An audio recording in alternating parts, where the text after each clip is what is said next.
संघ लोक सेवा आयोग की ओर से बीते 12 जून को एक प्रेस नोट जारी किया गया। इसका टाइटल था result of civil services preliminary examination. इस प्रेस नोट में उम्मीदवारों के लिए एक सूचना जारी की गई थी, जिसके मुताबिक सिविल सेवा परीक्षा 2023 की पूरी प्रक्रिया समाप्त होने के बाद यानी अंतिम परिणाम घोषित होने के बाद 2023 की परीक्षा के अंक, कट ऑफ अंक और उत्तर कुंजी आयोग की वेबसाइट पर अपलोड किए जाएंगे, जिसके चलते परीक्षार्थी कोर्ट में अपनी याचिका लेकर पहुंच गए हैं। याचिका में अभ्यर्थियों की ओर से विवादित प्रेस नोट को इस आधार पर चुनौती दी गई है कि यूपीएससी अभ्यर्थियों को आंसर की उपलब्ध नहीं करा रहा है।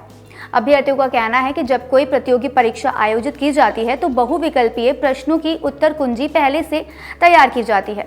इसी आंसर की को परीक्षा आयोजित होने के बाद जारी किया जाता है, जिसके बेसिस पर ही उम्मीदवारों को उचित मार्गदर्शन मिलता है और वो अगली परीक्षा की रणनीति तैयार करते हैं। अब इस तरह से रिजल्ट जारी होने के बाद आंसर की प्रोवाइड करने का फैसला अतार्किक और मनमाना है। इसलिए कोर्ट से अनुरोध किया गया है कि यूपीएससी को तत्काल प्रभाव से आंसर की प्रकाशित करने का निर्देश दिया जाए।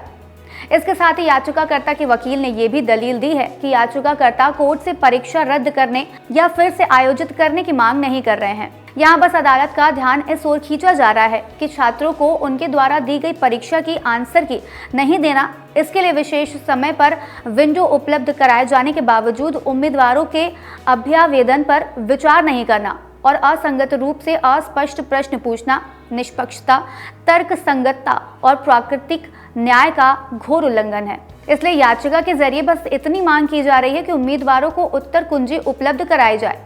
अब चूंकि ये मामला प्राकृतिक न्याय से जुड़ा है, इसलिए कोर्ट के पास ये अधिकार है कि वह इस शिकायत का निपटान करे। यहाँ कॉम्पिटिटर की मांग को इस तरह से समझिए जैसे यूपीएससी प्री में एक क्वेश्चन आया है कि विधि की समयक प्रक्रिया का आशय है, जिसके विकल्प हैं: पहला, प्राकृतिक न्याय का सिद्धांत; दूसरा, कानून द्वारा स्थापित प्रक्रिया; तीसरा, कानून का उचित क्रियान्वयन और चौथा, कानून के समक्ष समानता।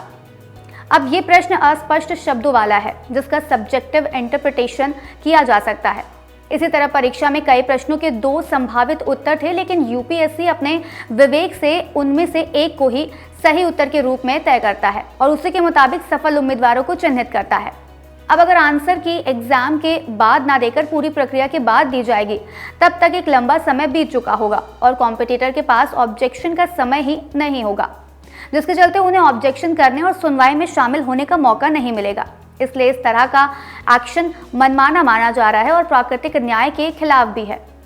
दूसरी ओर यूपीएससी ने कॉम्पिटिटर की पिटीशन की मेंटेनेबिलिटी पर आपत्ति उठाते हुए तर्क दिया है कि ये विवादित प्रेस नोट भी भर्ती का ही हिस्सा है। इसलिए उम्मीदवारों के पास केंद्रीय प्रशासनिक न्यायाधिकरण से रेमेडी लेने का अधिकार है, जिसके चलते उच्च न्यायालय के पास याचिका पर विचार करने का कोई अधिकार क्षेत्र नहीं है। इन सब पहलुओं के मद्देनजर दिल्ली हाईकोर्ट की जस्टिस चंद्राधारी सिंह की सिंगल बेंच ने यूपीएससी से अपनी प्रारंभिक आपत्तियां दर्ज कराने के लिए कहा है और इस मुद्दे से जुड़े अपने आदेश को सुरक्षित रख लिया है। अब हमारे ऐसे दर्शक जो यूपीएससी बैकग्राउंड के हैं, वो अपना विचार हमें कमेंट बॉक्स में जरूर भेजें और साथ ही एज अ कॉम्पिटिटर ये भी बताएं कि अभ्यर्थियों की ओर से की गई मांग कितनी जायज़ है और उसका आपकी अगली परीक्षा की रणनीति में क्या रोल है और यूपीएससी की तरफ से दिए गए तर्क कितने न्यायोचित हैं। वीडियो में फिलहाल इतना ही। हम फिर मिलेंगे कुछ नई जानकारी के साथ। तब तक के लिए मुझे दीजिए इजाज़त। नमस्कार।